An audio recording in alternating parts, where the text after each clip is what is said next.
Previously on this. You are going to talk about One Piece now. Strange, isn't it? He may have been your father, boy, but he wasn't your daddy. This was the worst idea I've ever had! Swap Voldemort with Big Mom and I see no difference. So smooth, so jiggly. Am I dead yet? Let's talk about everyone's favorite storyline, the Whole Cake Island arc. And now we continue this.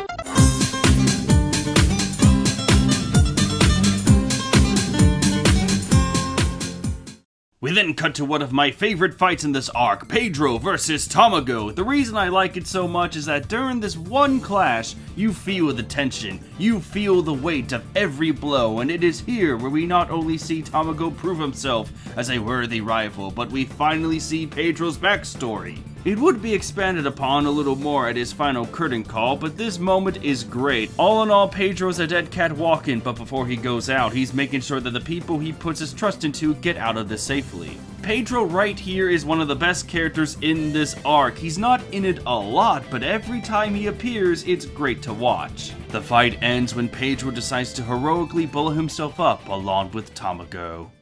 Oh yeah, I guess I should mention how ridiculously awesome Tamago's Devil Fruit is. Every time he is defeated, he transforms until he reaches his final form of a French chicken with a mustache named Count Chicken. Do I even need to go on with this review? We all know this will not be taught. So anyway, after Tamago becomes the newest item of WCFC, we then learn that Pedro was saved from the blast by Chopper and Carrot. They were able to do what Pedro did and essentially burned Broly, allowing them to escape. Remember when I said that when Luffy fell, it was the dark before the dawn? Well, the dawn is coming. Before it fully comes though, we cut to Luffy and Nami trapped inside a book prison by Mount Dior, one of the more prominent siblings. Like some of the other siblings, he's not someone that comes across as a fighter, but his Devil Fruit ability of using books as weapons and prisons is very interesting, and he is a schemer. Always checking on the status of everything. His presence can be annoying at times, but he's relatively harmless. He reminds me of Mad Hatter from Batman Arkham Knight. In the game, Hatter traps you in a storybook that recounts the events of the Arkham trilogy, and you have to fight your way out. It's one of the more insane parts of the game, and I like it. I have the feeling that when it's time to actually fight Mount Dior in a later arc, these two battles might be similar. Anyway, Big Mom talks to Luffy through a transponder snail perched on top of a stolen Macy's figurine. I always wondered if someone ever dialed the wrong snail, making every dramatic phone call in this series hilarious.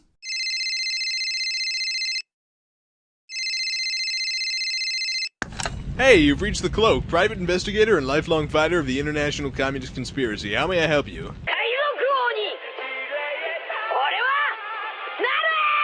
Meet me at the pier at midnight. We will stare out at the ocean one last time. But of course, as Big Mom talks to Luffy, she makes the foolish villain mistake of taunting. Oh, Straw Hat, I got you now. You will never escape this prison. You will never see Sanji again.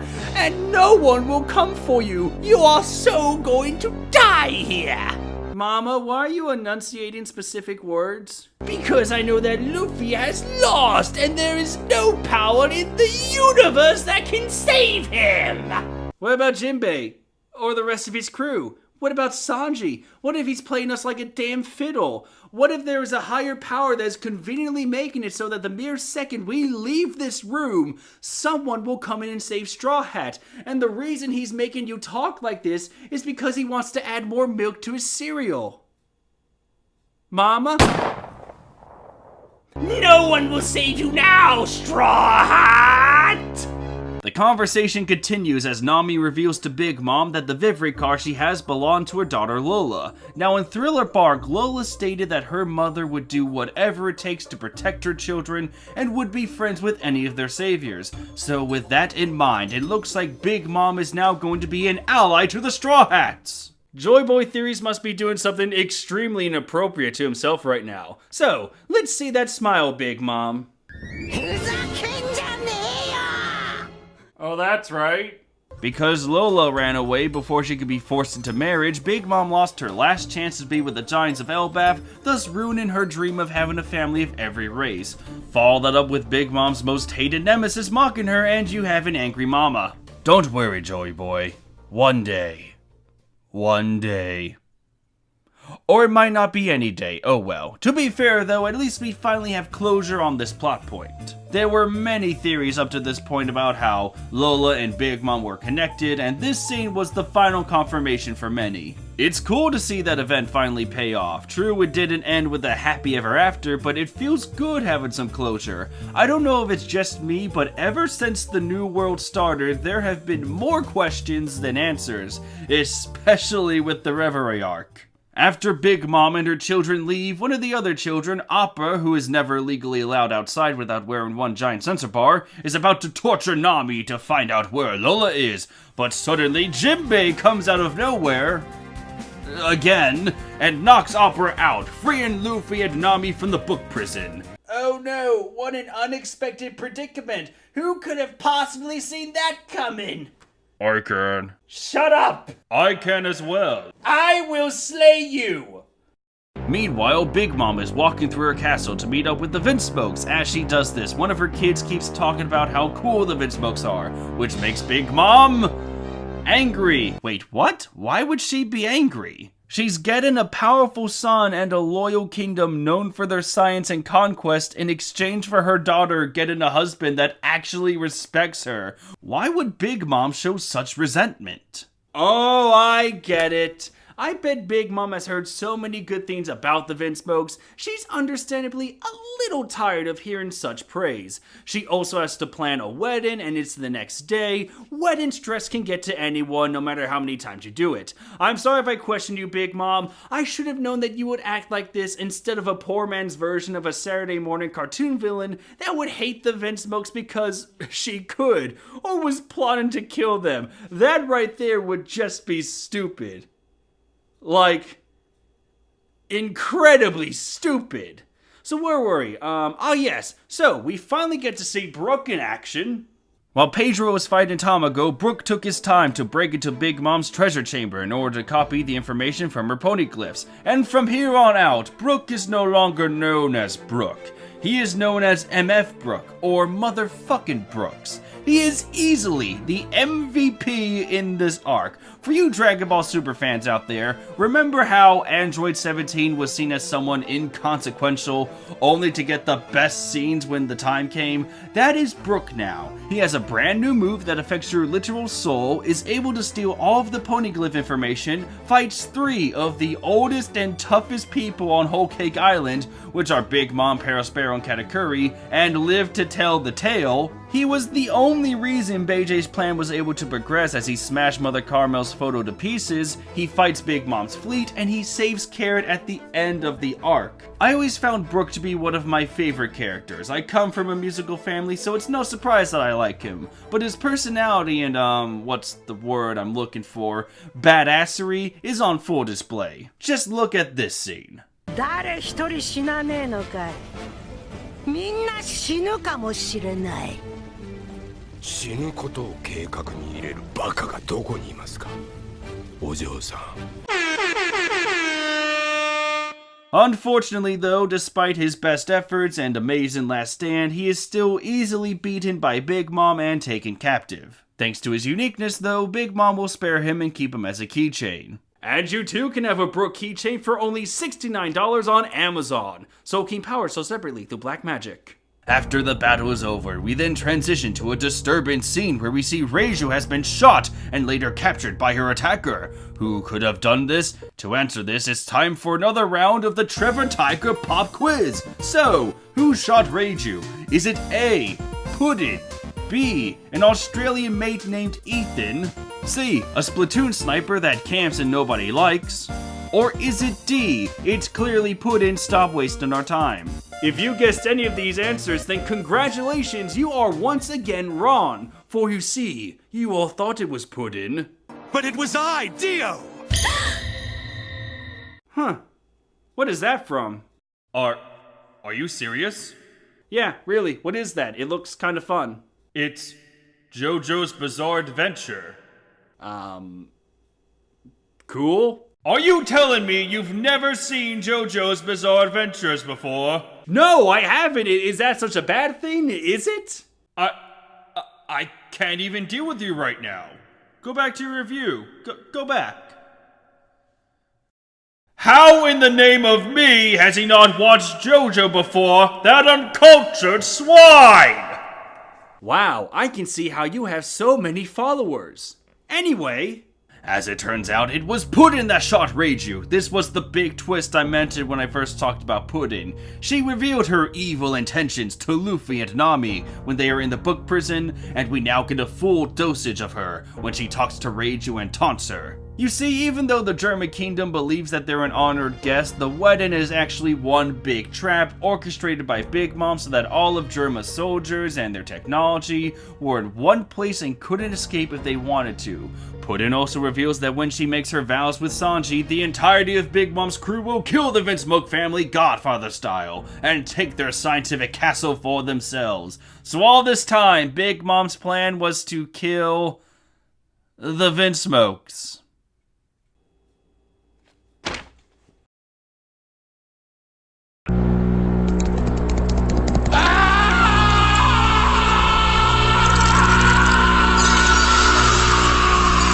Why would you kill the Vinsmokes? Why? Their leader is one of the most loyal followers Big Mom could ask for. He was dropping everything to join you, and your response was to kill him and his family? That makes no sense at all. Let's break this down, shall we? Okay, so she's willing to kill the Vinsmokes because she thinks there is something to gain from this. Okay, if that was the case, why not kill Chiffon and Pound then? Chiffon is Lola's twin and is attacked by Big Mom whenever the latter sees Chiffon's face. And Pound is the father of the two children Big Mom hates the most. If Big Mom's reason was because she could, wouldn't she also kill the relatives she found to be the worst? She has no problem with killing family anyway. Didn't she even say, 誰にだって殺したい人間の100や200はいるもんだ。 Why not these people then? Why focus your resentment on the Vinsmokes? In fact, you should know that even though Germa is a kingdom with a good population, everyone there is like a hive mind. Judge made it that way. Whatever he says goes. So as long as he was loyal to Big Mom, then Big Mom controlled the Germa kingdom. And if she killed them, what would the result be? What positive thing could come from killing the Vinsmokes? They were a royal family that had knowledge of Reverie, one of the world's most sacred events among other royal secrets. You didn't think any of that could help you on your apparent quest to become the Pirate King? There was no advantage of having that information at your disposal. You may have spies, but these people, they had access. Oh, and then there's Big Mom's main reason. Let's kill them to gain their science. It's a shame that science is a little hard to understand, especially at the level Germa is at. Let's run a scenario. Let's say you kill the Vinsmokes and you march triumphantly to Germa's castle. Have fun figuring out how their technology machines work. I haven't seen a single scientist in Whole Cake Island. Everyone is a food lover, and while some are smart, that doesn't automatically make them science experts. That's like saying if I shot Neil deGrasse Tyson, I would suddenly understand all of his work. Nothing works like that, not even One Piece. Also, my bullet would just bounce off of his ego the size of North Texas. It's pointless. But Trevor, Perospero was able to remake Caesar's lab out of candy. Doesn't that count for anything? Not really. Perospero made a building, but that's it. Everything science related is going to come from Caesar, not from Perospero's candy. I could understand if Big Mom was going to use Caesar to understand Germa's science, but guess what? She's planning on killing him too because he won't be able to complete his research mentioned near the start of this whole arc. She has no gain from this. This plan is pathetic. Judge was on his knees for you, Big Mom. If you told him to go any farther, he would, because he would notice the giant balls you gained for thinking that any of this was a good idea. What was the thought process behind this? Was this made just to give the wedding more tension? Wasn't the hostage groom we've known for decades good enough? No, of course not. Having him stand up to his family once he's freed by Luffy wouldn't be a Sanji moment. No, they all have to be powerless together. And only after Judge is shown to be a weak emotional baby, not by Sanji, but by Big Mom, does Sanji then confidently say, "Stay away from me, you're not my dad." More on that later, but everything that comes from this plan is weak. I hate it. I really, really, really hate it! Not a great plan. There is no version of this where you come out on top. Where the hell are we in this story anyway? Give me a second here. Aha! Okay, moving on. So after Puddin explains what a dumbass plan is, she reveals her devil fruit power to Reiju, and it allows her to alter people's memories. For simple analogy, she can basically open up iMovie on a person's brain. Makes me wonder if she can do that on really powerful beings like Big Mom. What do you think, Charlotte? 俺の思い出に踏み込んでくるんじゃねえよ Well, that answers that. Also, the only reason Puddin is explaining any of the assassination plot or her true feelings of Sanji to Reiju is because she knows that she'll erase the latter's memory. Good thing no one else was around to hear that. Oh no. The year of Sanji, everyone. Yay! I will give credit to Oda that he made this scene heart-wrenching. This is the only time I can think of where Sanji couldn't smoke a cigarette to deal with something. You can really tell that everything he sacrificed is now meaningless and he's walking to his death. Puddin alters Reiju's memory and Sanji walks away utterly defeated, not knowing what to do next. However, later on, he does speak to Reiju and the two of them have an understanding. Sanji was his mother's favorite child because of how nice and human he was. Reiju heard this praise firsthand as a child, so it's also why she's always secretly helping him. Sanji does feel relief as well as closure and he leaves the room. So now all of the Straw Hats know what's really going to happen at the wedding. Speaking of which, we cut to Luffy charging through Big Mom's castle after his escape. Yes, let's recklessly charge the castle where all of our enemies are at because picking a stupid fight worked so well for you last time, didn't it? That's stupid! You're stupid! Stop being stupid! Luffy doesn't meet anyone too troublesome and runs into Reiju while everyone else escapes through the mirror world, reuniting with Carrot and Chopper. They would later rescue Brook through a comical and yet kind of epic scene. Reiju reassures Luffy that Sanji is still loyal to the crew, so he breaks through a window knowing that Sanji will arrive at the promised spot, which is now the famous tourist attraction, the coated blood field of Straw Hat Luffy. The next scene focuses on Sanji recounting all of the events that transpired since he got to Whole Cake Island. He's still ready to accept his death as he thinks that will save everyone, but then he meets Bobbin, who goes through Sanji's picnic basket originally meant for Puddin.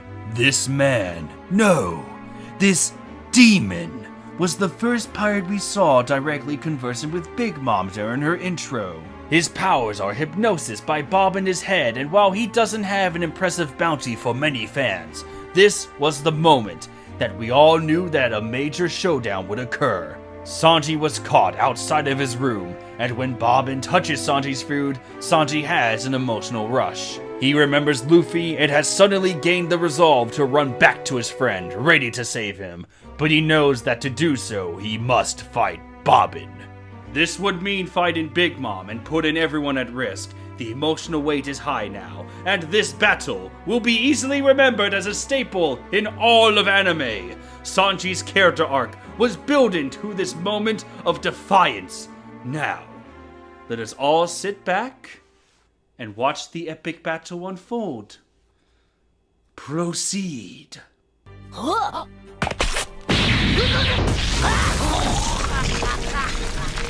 I quit.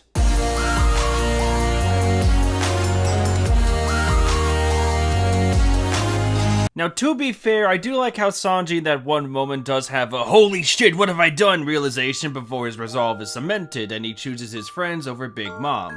This moment is definitely a Sanji moment, though if I had to nitpick just a little, I wish this moment lasted a little bit longer. It doesn't need to have 5 chapters dedicated to it, but I think the emotional payoff might be better if we got half or 1 more chapter added to this moment.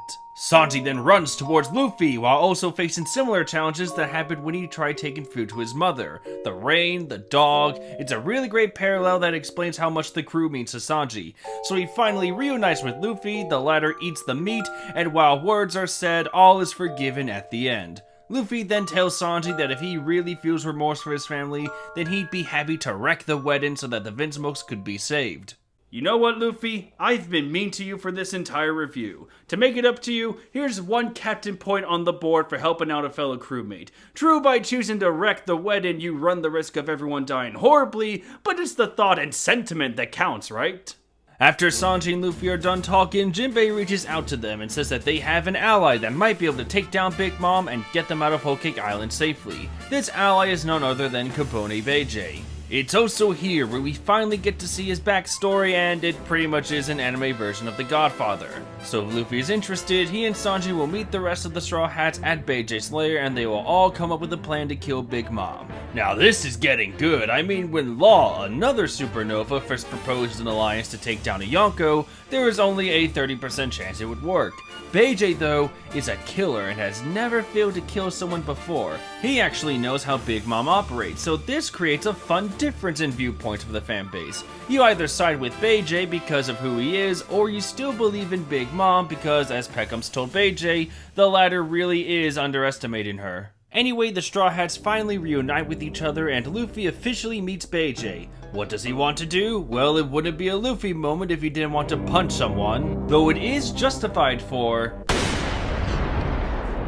a variety of reasons. Beijay explains to Luffy that when it comes to Big Mom, she has no weakness in her current state. Her skin is somehow too hard to be damaged by any kind of attack, which I call bullcrap on if these 3 just punch her really hard. However, there is a way to make Big Mom vulnerable. At every tea party, a picture of a woman that's called Mother Carmel is brought out and placed at a seat directly across Big Mom. During one such tea party, something happened to the picture and Big Mom lost it. She let out a shriek so loud it knocked out almost everyone there, but as she fell to her knees in disbelief, she actually scratched them, showing blood. So if Big Mom loses control of her emotions, her body can be damaged. This all ties back to Big Mom's temper tantrum, showing that in this extreme state, nothing can stop her, but she is able to be hurt. So how will the killing blow be done by Beijay when the scream comes? With poison rocket launchers on loan from Caesar, brought into the mission by Beijay after he took the former's heart. Here in this plan, the Straw Hats and Beijay's crew, the Fire Tank Pirates, officially work together to kill Big Mom. The plan is to let Sanji proceed through the wedding as usual. However, after Puddin fails to kill Sanji through gunshots, that will signal Luffy and the others to break the picture while everyone's distracted. Big Mom freaks out, Beijay shoots the missiles, and she meets an untimely end. Sounds like a plan. Everyone is using the mirror world thanks to a still captive Broly, and they lie in wait for their time to strike.